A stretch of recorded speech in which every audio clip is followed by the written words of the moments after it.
Welcome to Chillin' 101. We hope this video helps. You start by opening Google Translate and making sure your internet and account are active. This eliminates simple connectivity problems. Once done, verify app permissions for microphone and storage so voice and offline packs work. Then choose the source and target languages.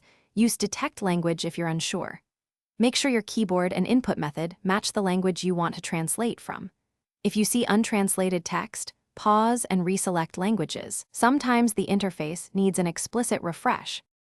Next, clear the app cache or browser cookies, then restart. This often restores proper language mappings. If you're on mobile, check the Play Store or App Store and update.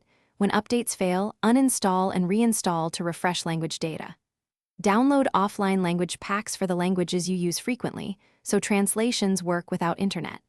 Make sure the preferred input method matches the text source. For example, switch from voice to keyboard if voice fails. Once updated, test a simple phrase to confirm. To finish, test with short, clear phrases to verify translations and spot mismatches quickly. If problems persist, switch browsers or try another device to isolate whether the issue is local or service-related.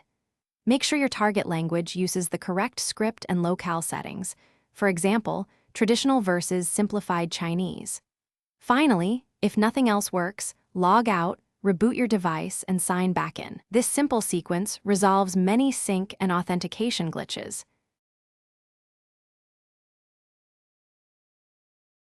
Thanks for watching.